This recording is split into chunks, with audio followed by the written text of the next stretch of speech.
Today's podcast is brought to you by the Sporting Feast podcast. For more EPL previews and analysis, check out our friends, the Sporting Feast, who discuss all the hot topics from the world of sport. Episodes are released every Tuesday and Friday across all podcast platforms. You can also find them on Instagram at the Sporting Feast and Facebook under the Sporting Feast. Stay hungry.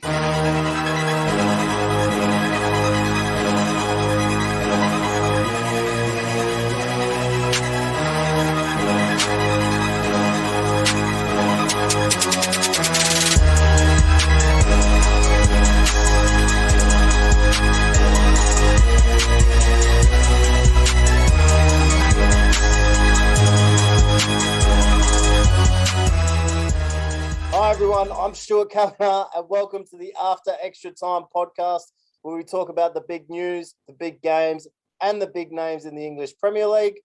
Once again, I'm joined by journalist, Manchester United fan, editor-in-chief of thesportsbank.net, and author of Transatlantic Passage, How the Premier League Redefined Soccer in America, and the co-host of this very podcast, Mr. Paul M. Banks. How you doing, Paul? Doing good, man. Doing great. But this was a huge week for our third co-host, for Otis Ginger Tabby, because when that press call that I was on, he really contributed to that. He really did. It was a bit rude that they didn't answer him back.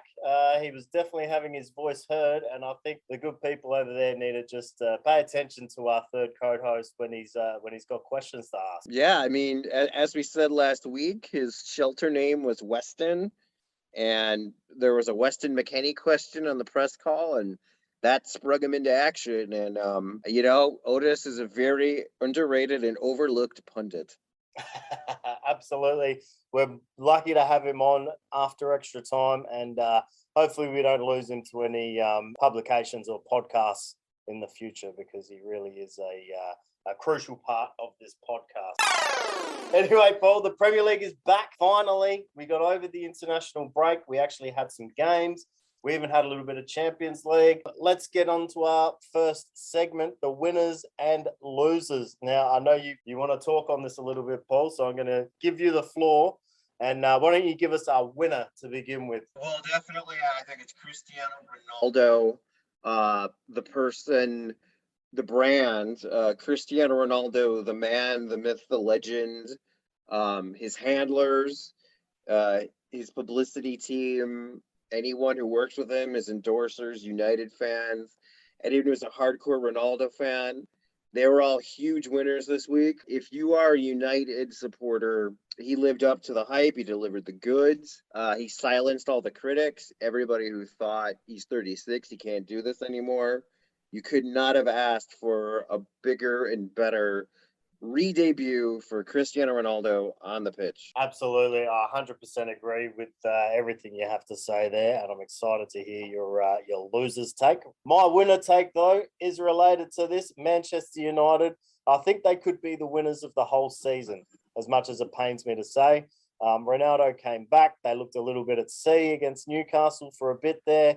And then it was like he never left. 12 years later, he's in front of the faithful at Old Trafford, giving him the lead. Yeah, I think Manchester United are big winners this week. And like I said, I think they could be big winners for the season with the great man back home. Yeah, absolutely. In the league, it's looking good.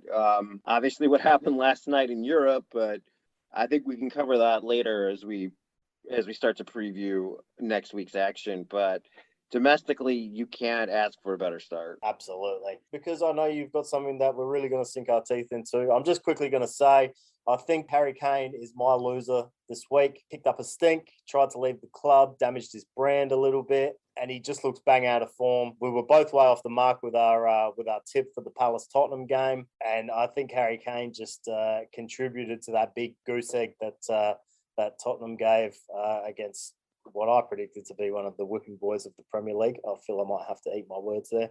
But I'm getting off topic. Harry Kane is the big loser, and much like Manchester United could be the big winners of the season with the signing of Cristiano Ronaldo, the transfer saga and all the stuff that's been swirling around the name of Harry Kane and Tottenham Hotspur and all the rest of it could make Harry Kane the big loser this season in the Premier League? You know, as a Liverpool fan, I have to ask you, because you'd remember this. Mm-hmm. When this was all going on this summer, I really saw a lot of, well, not a lot, but certainly some analogies with Raheem Sterling, because not only was he going to the same team or was going to go to the same team, but you had the star English forward holding out, and Sterling's career rebounded and actually took off and got even. I mean, he was a big star at the Euros this summer. He took to another level. So I ask you, do you see analogies there? And also, what's it going to take, or how long do you think it's going to take for Kane to recover from this? So first answer, absolutely. I think Tottenham are maybe in a slightly better place than Liverpool were when Sterling left. And you're absolutely right. Had a bit of bad blood towards Sterling. I never wanted to see him do well once he left Liverpool and went to Manchester City. Now, I don't mind making the big calls, Paul. All right.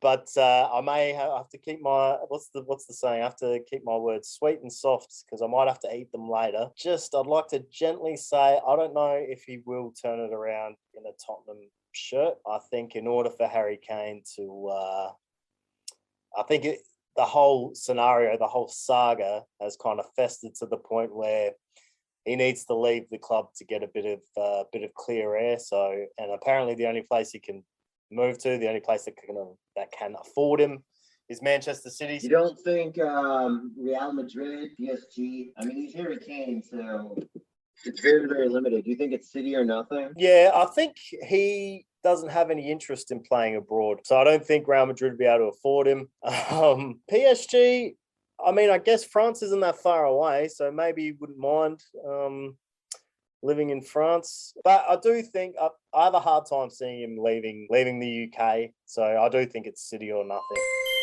Okay, well, Paul, this is what we're all here for. We've teased it enough. Why don't we get into this, your loser for the week? Yeah, and I mean, this is something, like I said, this is going to be a strong take. We're going to do some heavy sledding here. We're going to touch on some serious topics, much more serious than what we usually do.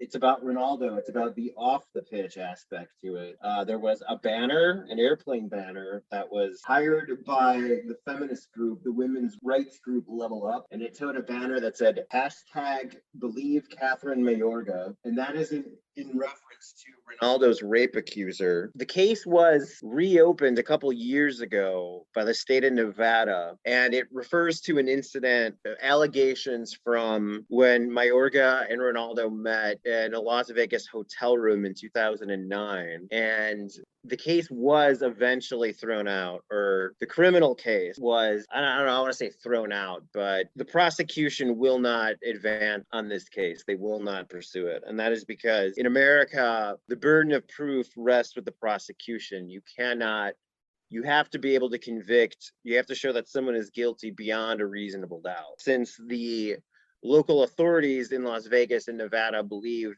that that isn't possible, they dismissed it.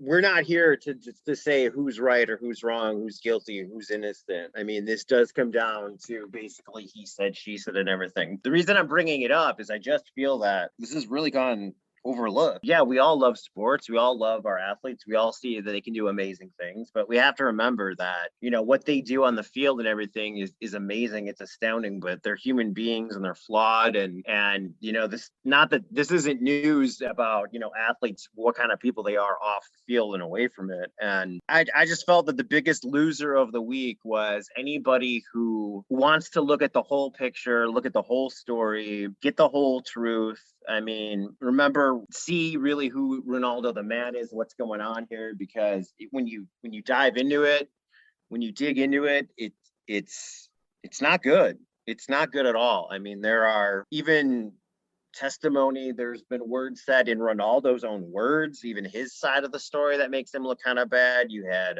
the fact that he first dismissed all this story when it came out as complete fiction and a fabrication. Then years later, we find out he signed a non-disclosure agreement and he paid Mayorga a hefty sum of money to go away. And then the case escalated when her lawyer is arguing that she was not in a proper mental state to sign an NDA. And now she's pursuing a civil case, and that civil case is pending. And of course, people are going to say, oh, well, this is somebody who's just looking for money, and they'll use that to deride her. All victims of all crimes, well, not all, but that is the nature of a civil case. It's being awarded monetary damages and everything. And again, I'll abide by the ruling of the court and whatever the official record is. I'm not going to say who's right or wrong, who's guilty or innocent, but it really bothers me that this has just kind of been a mere footnote and all that. Absolutely, I agree with your sentiments there, Paul. I do believe in this day and age, the onus is on us to believe women. Yeah, it is rough that it's kind of been it's been kept under wraps. What I was going to say was I really didn't know much about it until you emailed me last week. I was very surprised to read about it, the settlement, the NDA, the reopening of the case, which was inspired by the Me Too movement. Even the statement from Ronaldo seemed a little bit fishy. His lawyers felt the need to come out and say that the NDA and the payoff was by no means a confession of guilt. I'm not here to be judge, jury, and executioner either, Paul, but what I will say is where there's smoke, there's fire, and I think that it definitely bears a bit more airtime, to say the least. Right. I mean, that's the thing. The main takeaway I hope people get from this is I don't want them using something this serious and an issue that's global and an issue that transcends sport in a way to heckle or harass opposing. Let's not mix this with sports. And I guess maybe the best example would have been, I saw someone on Twitter make a horrifying, terribly offensive tweet. They said Ronaldo is silencing the critics today, just like he silenced Catherine Mayorga. Yeah, like you said, this does transcend sport, and this is not about tribalism or ways to taunt the opposition or anything like that. I'm a Liverpool supporter. I would never use something like this to banter with a Manchester United fan. It's just about raising awareness. We do have plenty of listeners on this podcast, and hopefully they can take that away. That it's just about bringing awareness to it, not about weaponizing it, shall we say? Right. I mean, I'm a United fan, and I'm bringing it up. Absolutely. Like you said, it transcends sports. It transcends what color you wear, what crest you've got on. Sadly, it does happen far too often that these incidents happen in the world of sports, and it becomes easy to dismiss the victims because you idolize the personalities in whatever sport you want to pick. A sport, it's happened to a big star in it. You know what I mean? And people are quick to dismiss the victims because they love the player or the accused or whatever, and that's just not the way it should go. So it'll be interesting to see how this civil case pans out. Right. It's a story that's far from resolution, and as it does unfold, we'll be on top of it. Absolutely. You can. We'll make sure we're on top. We'll make a point of being on top of it here at After Extra Time. You can keep abreast of it on the sportsbank.net also. All right, Paul. It is time for our weekly segment. This is one of my favorites. It's called Football Focus, where we take a person or an incident or a team and we shine the spotlight on them. And this week, as a Liverpool fan, I'm proud to say Mohamed Salah scored his 100th Premier League goal against Leeds, the fifth fastest player in the history of the Premier League to do that, which is quite interesting. And it begs the question, is Mohamed Salah the greatest winger in Premier League history? No, I'm going to put him third. Oh, wow. I'm going to go, okay. You know what? I'm going to put him fourth. I'm going to go Oof. Ronaldo 1, Eden Hazard 2, David Beckham 3, and then I'm going to put Salah fourth. Ronaldo, yes. You had Hazard second? Okay. Yeah, I really think he was just such a key part of what Chelsea did and such. I don't know. It's hard to say that today, though, given what the hell happened to him when he moved to Real Madrid. This is Forget true. about what he used to be. No, he was brilliant in the Premier League for Chelsea.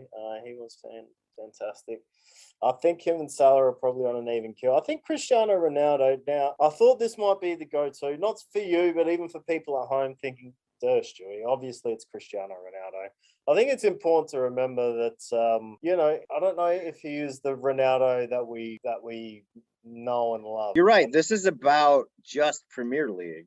Yeah. So in that case, you're probably right, and I'm probably wrong, perhaps. I think Ronaldo's up there. Personally, I did have. Well, he was voted the best by the United website had a poll of supporters, and they voted him the best United player of the Premier League era. I think Ryan Giggs might have something to say about that, though. Oh, absolutely. Yeah. Let's just dot some I's and cross some T's here. Okay. So Salah gets the 100th goal. He's the 5th quickest player to do it. Just so people know, the only players to score 100 Premier League goals, this is just Premier League goals, faster than the Egyptian king, is Alan Shearer, who did it in 124 appearances. Harry Kane, who did it in 141 appearances. Sergio Aguero, who did it in 147 appearances. And Thierry Henry, who did it in 160. And just to round out the top 5, Mohamed Salah did it in 162 appearances. So I just think, I don't know if he's a little bit underappreciated by the masses, but they're, if I said to you, name 4 world-class Premier League strikers, if these 4 that are ahead of him didn't pop into mind straight away, they'd definitely be there or thereabouts. And they're the only players who have scored the goals faster than him. But this is all a segue leading into my first question of the Football Focus is he even really a winger? Hard to say, because now he's considered a striker in some facets, and that the same holds true of some of the players on this list. I mean, it all depends on your formation. If you've got a center forward isn't further up the field, you've got 3 guys who are all the same level up the field. Sometimes you have 3 forwards, and then you have a center forward up on top of that. So, not to mention, we're talking about versatile guys too, who can play both. So, which is their natural position, which is their first position. It's interesting because I was having a conversation this morning with the creator of our logo, Mr. Tim Joy. Look him up. He can create you some logos if you like, but that's beside the point. I was having a conversation with Tim this morning, and he said to me, Stuart, you can't do that for a Football Focus because Mohamed Salah is a striker. And we had a big, long back and forth about it. And I think I'm definitely using a technicality to classify him as a striker, because him and Mane, they tend to float a bit with Jota. The 3 of them tend to rotate a little bit more. So sometimes Salah's through the middle, sometimes Jota's through the middle, sometimes Mane's through the middle. So it is interesting, but I'm going to stick with it. I think he is a winger. I do think the amount of goals he's scored has kind of redefined the role of the winger. Yeah, it's definitely an interesting question. Like you said, I do think you're right. It depends on the formation that you line up with. Now, you've given a few names already, Paul, but I'm just going to give a few more names of other great wingers in Premier League history. The likes of Steve McManaman, Gareth Bale, David Ginola, Cristiano Ronaldo. One of my personal favourites, Mark Overmars from Arsenal. John Barnes, another favourite of mine. David Beckham in your top 3. I think that one's questionable. We'll talk about that. The aforementioned Sadio Mane. Eden Hazard, one of the greatest wingers, definitely deserve in that top 3. And Robert Pires as well. Now, circling back to David Beckham. He had some great moments. I'll never forget that goal he scored from halfway. And I don't know if this is if I'm treading on holy ground here with you, Paul, but David Beckham, not a little bit overrated? Well, I think he's maybe more of a striker than a winger. Yeah. The way Sir Alex Ferguson talked about his natural ability to strike the ball. And, to say that Beckham's overrated is to say that the Beatles are overrated. To say that Taylor Swift is overrated, it's just like, well, can anyone live up to that hype? Yeah. So, absolutely. So technically, you're not besmirching holy ground here. Technically, you are correct. Yeah, David Beckham, you're right. Who could possibly live up to that hype? What do you think of the other names on the list? Any of those jump out at you? Gareth Bale, for sure. And again, that's another guy who, like Eden Hazard, injuries and being rusty, and we've seen his a drop penchant for golf. And of course, the Spice Boy, Steve McManaman. I mean, he's got to be considered up there. We could forget those white suits. Oh, absolutely. Sadio Mane, is that some homerism? Is that some fanboy on your end by including him? Listen, can't doubt his skill. Maybe there's a little bit of favoritism going on here. But he's on the verge of scoring 100 goals too. I think he's on 99 at the moment. Albeit, I think he's played a season or two longer than Salah. But yeah, I don't know. The numbers, yeah, he's produced. I can't deny that. Yeah, the stats don't tell the whole story, do they? I will admit, when I was going through this list, there were a couple in there that I just shoehorned in there. And if I'm being totally honest, Mane is one of them, and the other one was Mark Overmars. I think most Arsenal fans would probably pull for Robert Perez if they were talking about great wingers in Premier League history for the Gunners. So, okay, we've kind of jumped on this one already, but we'll just to round this out. It's just to round out the football focus section here. Greatest winger in Premier League history. You've given me a top 3. Can you give me a top 5, Paul? Well, yeah. So the top 4. Then for my 5th, I think I'm going to go with Bale. Okay. Well, I'm going to go 5-1 here. I'm going to go 5, Gareth Bale. 4, we'll chuck in the Spice Boy, Steve McManaman, because, geez, he was a fantastic player. 3, I'm going to go Eden Hazard. 2 is Cristiano Ronaldo, and 1 is Mohamed Salah. Now, before you at me on Twitter and just shower me with hate, if we were doing it across careers, obviously Cristiano Ronaldo would be top, but we're just talking about the Premier League section of his career, which was incredible, but, he didn't score 100 goals, so... Salah. Yeah, and again, when Salah was acquired from AS Roma, there was some hype, and they paid a good, healthy amount of money for him, but no one thought he was going to do this. Yeah, I think the only hype was coming from Liverpool fans because everyone else was like, oh, he can't hack it. He's already run and done at Chelsea and shown that he can't do it. So I think a lot of that goes to Klopp's training methods and the man himself, his determination to kind of leave his stamp on English football. Well, he's definitely the most famous Egyptian footballer. Yeah. Perhaps the best Egyptian ever. Here we go, Paul. It's time for the next edition of the After Extra Time Podcast Awards. And after the incredible weekend of action we just had, we had returns and records broken and just a litany of things here. There is a stack of potential nominees. We've talked a little bit off air about this. I don't think there's any competition here for goal of the weekend. Are you happy to go ahead and give that to the second most famous Portuguese at Manchester United, Bruno Fernandes, against Newcastle? Absolutely. I definitely support the effort by the second choice in taking penalty kicks at United now. You wonder how he feels about that. That was a great talking point when Ronaldo signed. They're like, oh, who's going to take the PKs now? Just amazing the way, the power, the angle, the curve, how he got it up top left like that. That was a thing of beauty. Absolutely. And I felt it was fitting that he managed to stamp a little bit of Bruno magic on Ronaldo's big day. It was incredible. Congratulations, Bruno. You might be the second most popular Portuguese player at United. You might be second in line for taking penalties at United. But you know what? You're first in line for goal of the weekend here at the After Extra Time Weekly Award. Moving right along. Who you got for player of the weekend, Paul? I'm going with Romelu Lukaku. Oh.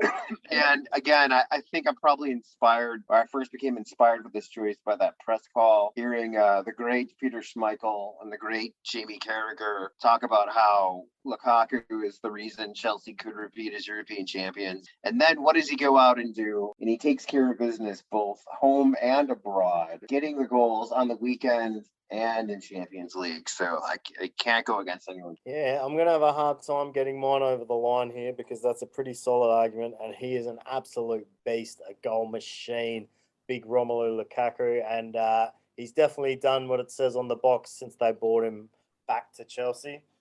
Mine is probably someone not quite as fashionable, but it was definitely his best performance in a red shirt since he came over from Bayern Munich. And that's Thiago Alcantara. I feel like in a crazy game like it was against Leeds, where people were rushing around and there was pressing happening all over the pitch, rapid counter-attacks. The game was just played at such a high pace. And Thiago was just the man in the middle there who put his foot on the ball and just slowed things down. And he seemed to dictate the pace at times against Leeds. So he gets my player of the weekend. But I do think that that Big Rom probably deserves it, because he's just he's a force of nature, isn't he? He really is. And, there's a reason he's the most expensive player in Chelsea history, the most expensive Serie A sale ever. I mean, he's exactly what they needed at the exact time that they needed it. Absolutely. So along with the goals and the accolades Paul just listed, player of the weekend for game week 5 of the After Extra Time Weekly Awards goes to you, the big Belgian, Romelu Lukaku. Congratulations, mate. And lastly, but not least, we've got match of the weekend. Have you got any nominees for this one, Paul? I'm going to go with Everton and Burnley, because it was that GIF you always see on social media. Boy, that escalated quickly. 3 goals in 6 minutes from the Toffees. I mean, Burnley, they had a second half lead, and it's just amazing how fast that dissipated. Then they were like, oh, well, we'll salvage a point. Nope, sorry, you won't. So Rafa's definitely got a bit of traction over there at Goodison Park. Feel like he's kind of got him moving in the right direction. Yeah, I guess we both kind of whiffed on that so far in terms of what we thought he was going to do, but it's a long season. We'll see. Okay, so my nominee for match of the weekend, and I have to give you some props here, Paul, because in last week's preview, you absolutely nailed your prediction for this one. You said United Newcastle 4 or 5-1. They won 4-1. And just for the pomp and circumstance of the big return of one of the greatest players to ever kick a ball around, and just the Fernandez goal. I love the team play for the Jesse Lingard goal too. That little dummy from Martial was tremendous. So I've gone for the United Newcastle game. Nice. You know what? I concede this victory to you then. Well, mate, you got the prediction spot on. The less said about both of our Crystal Palace Tottenham prediction, the better. Yeah, it's amazing how we always remember the predictions that we got exactly right, and then we conveniently forget about the rest of them. Anyway, let's forget about that one. It never happened. Match of the weekend: Manchester United versus Newcastle United. I don't know. This is a bit of a sidebar. Is it true that game wasn't on live in the UK? In the UK? Yeah. I didn't know about that. I have enough trouble trying to get matches here in the United States, but. Match week 5 is already upon us in the English Premier League, and the top 4 already has an ominous look to it. There are a couple of mammoth fixtures coming on a bit later up in the round, Paul. But first of all, we have a Friday night kickoff, the first since game week 1, that pits Newcastle United and Leeds. Let's get your tip on this one, Paul. Yeah, I'm going to go with Leeds on this one. I just think that they're not going to endure a sophomore slump this season. I think they are just such a tough matchup for a lot of different teams, and I am definitely not sold on anything Steve Bruce is selling right now. Yeah, I'm afraid I have to agree, and it is getting to the point where Leeds need a win. I don't think they've managed to secure a win yet this season. I think it'll come at St James's Park at the hands of Newcastle as well. Next up, we have the early kickoff on the Saturday. We've got Wolves, who finally got their first win, taking on the Bees at Brentford at Molineux. Who you got in this one? I'm going to go with Wolves. I think, they just had a lot of bad luck early on in some of their matchups, and they're a better team than the record indicates. And, we are believers here in Brentford, but I think this time it's going to go for the Midlands club instead. Yeah, I agree. I think that just quietly, I think that is a daunting place for teams to go when it's full of fans, the Molineux, and I think that'll get the Wolves over the line. I think we might see them go on a bit of a run of victories and just make their way up the table. Hard luck for the Bees, but I still think that they'll survive. I just think they've got plenty of losses in them this season. Next up, we have the traditional kickoff between Burnley and Arsenal. I'm going to say Arsenal should get their second win on the trot, but it would not surprise me if Burnley managed to eke out a point or even jag the 3 points in this one. I'm predicting Burnley. Oh, I do appreciate you picking Norwich to beat Arsenal last week. hey, it almost happened. Yeah, so it was there. This week, I'm going to be the one who predicts Arsenal to lose a game that they're heavily favored in. Okay, well, I'm not going to lie to you. I've made my thoughts perfectly clear before. I would not be upset if that happened. Next up is my boys, the Mighty Reds, Liverpool, taking on Crystal Palace. Now, before I make my prediction, I think Liverpool will win. I'll just get that out the way. I've been very down on Crystal Palace. I'm almost at the point where I'm just going to have to walk that all the way back. That performance against Tottenham, I know I got the prediction wrong, but if I just refer people back to the podcast before that, I did say Odson Eddard would be a huge pickup for them, and he could potentially be a 20-goal-a-season striker. He banged in 2 goals coming off the bench in his first appearance for the Eagles. So he's going to be a dangerous one. I do think Liverpool will overcome and win, but I just wanted to make a point of maybe just walking back at the doom and gloom I've predicted for Crystal Palace. I think this is going to be tight. I think your boys are going to escape. I think they're going to be fine, but I think this is really going to make you guys sweat a lot. And as we saw last week with Palace surprising Tottenham, we have to remember that there's parity here. I mean, Sheffield United was one of the worst teams in Premier League history, and they beat Manchester United, who finished runners-up. I mean, these things happen. You're definitely not wrong about that. I hope you are wrong, and Crystal Palace don't manage to do it and don't make us sweat, and we score a cricket score against them. But I think you're probably going to be right. It's going to be nervy times at Anfield. Next up, we've got Manchester City taking on Southampton. Talking of cricket scores, am I right? Of course, man. That's the very first. As soon as you said Manchester City, my head popped up a 5 or a 6 or something. And then when you said Southampton, I mean, that's what Southampton does. Yeah. Well, it's happened against United. It's happened against Leicester. I don't think it's happened against City. Has it? I don't think that they've conceded incredible amounts of goals against City yet being the operative word. So cricket score, we're in agreement here. Cricket score, Absolutely. Okay, here we go. Next up, Norwich City, who let me down last week by not taking down the Gunners. They're facing Watford.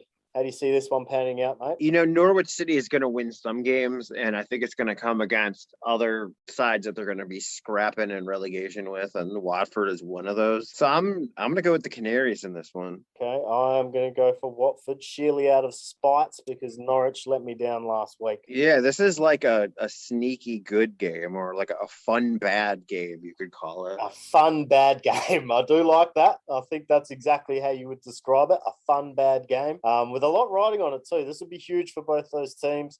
I'm tipping Watford. Next up, in the late kickoff on the Saturday, we have Villa taking on Everton. We've had our words on Everton already and how we maybe got a little bit wrong about them. I feel like the toffee train is just going to roll straight through Villa and pick up the entire 3 points. Yeah, I can't argue with you on that. I mean, I can stand behind everything I'd said before, and I think that's going to keep going. Yep, absolutely. Everton with the victory, which should cement them in the top 4. Well, this has happened recently. I mean, that's happened in recent years where they've gotten off to a hot start and then it just kind of fell apart. So I wouldn't be too surprised if that happened. But then where do they end up in the European places? So yeah, they're still hunting that down. This is very true. Anyway, let's not get caught up on this one, Paul. Let's move on to Brighton and Hove Albion taking on Leicester City. Leicester, of course, dropping points last week. Brighton managing to get the win over the Bees. How do you see this one shaking out, mate? Leicester's going to have to come correct at some point. I'm kind of disappointed in how they started, especially with the great summer transfer window they had. I think they'll cruise here. Definitely win by 2 goals or more. I think you're right. I'm going to back the Foxes here. But what I will say is that it will almost be panic stations if they don't get all 3 points here at Brighton. Brighton have admittedly had a better start than I expected, and I think I can safely say than you expected, Paul. And Leicester have had a poor start. They've won 2 and lost 2. But I just feel like something's not right. Like you said, they had that stellar transfer window, and just something is not clicking for Leicester at the moment. And I feel like there might be a bit of rot about to set in if they fail to pick up all the points against Brighton. Well, Brendan Rodgers seems to be a hot commodity. He seems to be linked in any coaching search candidate. So apparently he's at the peak of his powers right now, and he's got his career back on track. So let's give him a chance to figure it out. Yeah, well, this is time to put up or shut up, BR, and get the points for Leicester against Brighton. Otherwise, you could be in for a tough season. Okay, Paul, here we go. The 2 big matches are actually the 2 last matches of the game week. So what we have, and these are the games that I want to have a bit of a closer look at. Manchester United taking on West Ham United in the Jesse Lingard Trophy. How do you think that one's going to go, mate? Well, it just so happens that I'm in the midst of writing my early team news preview for this. Okay. Not the starting 11 prediction and the team news, which will come in, but this is the early team news. Okay. And it looks like Edinson Cavani will probably be a doubt. Scott McTominay is going to be a doubt. With Lingard, you wonder what his role is going to be, because that got to be a man who just did not sleep at all well last night. Absolutely. That was anytime. If you guys haven't seen it, just wow. Like any angle, it's like that back pass. Like what the hell was that? You just have no idea what was going through his head. Maybe, I can't explain it. It is terrible. Like Paul said, go have a look if you haven't seen it yet. United fans, maybe don't if you haven't, because it won't bring you any joy whatsoever. That's interesting, the team news. Unfortunately for West Ham, they're going to be without Mikel Antonio, who got a red card in their game last week.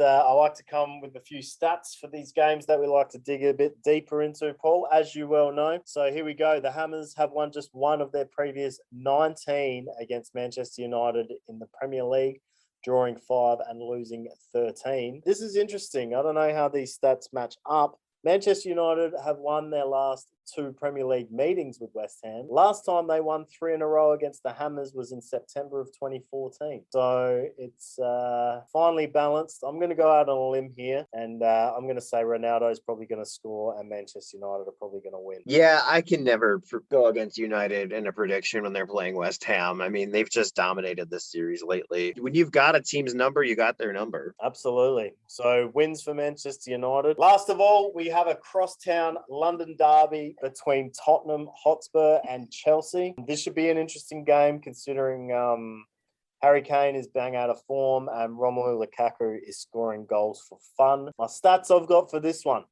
is a bit historical. Tottenham have conceded more Premier League goals against Chelsea with 103 than they have against any other opponent in the history of the Premier League. And they've only lost more games in the competition against Manchester United than they have against the Blues. They've lost 31 games against Chelsea. And alternatively, on the other side of things, this is the other stat I jotted down. Chelsea have won their last 2 Premier League away games against Tottenham. They last won 3 in a row at Spurs between April 2004 and August 2005 under Jose Mourinho. So this all bodes very poorly for Tottenham. I think the form of the strikers, I probably could have left it at that. But I'm going for Chelsea to bag all 3 points here. Yeah, I'm reading some interesting stuff that Thomas Tuchel has said about Romelu Lukaku, and that when they don't create chances for him and they don't give him the service he needs, it doesn't seem to affect him too much. He's just got such confidence and belief in himself, and that's why he's a world-class striker. And that, I think, is a very telling point about this matchup, given how Spurs have really improved their defense from last season. The back line is stronger, but again, I just can't pick against Chelsea in this one. Yeah, I'm going to find it hard to tip against Chelsea at all this season. I'm very bullish about them definitely finishing in the top 2 somewhere. Should be a good win for them. So that wraps up the Premier League preview. Okay, Paul, just a little bit of business we got to take care of here. Just a couple of podcasts that are friends of the podcast that we think our listeners might just enjoy. First of all, on my side of the fence, I've got to give a shout out to the Pace and Power podcast, a unserious weekly discussions on the trials and tribulations of Tottenham Hotspur, Arsenal, Manchester United, and Chelsea. On Mondays, they speak about all the latest Premier League talking points. And on Wednesday, they discuss the bigger picture things in football, like which manager would be the best night out or if we could play for San Marino. So join the boys on the Pace and Power podcast, Mondays and Wednesdays, Apple Podcasts, Spotify, and wherever you get your podcast from. What have you got for us, Paul? Insert name FC. Both of us are going to be appearing on that podcast soon, so definitely check that out. And also, just to change the pace of my usual plugs, instead of plugging a book tour segment or whatnot, just want to mention my first book. No, I Can't Get You Free Tickets, Lessons Learned from a Life in the Sports Media Industry. It became a textbook in the State University of New York system, so in sports journalism classes, so you can just find that on Amazon or just Google it. Fantastic. Check that one out. No, I Can't Get You Free Tickets.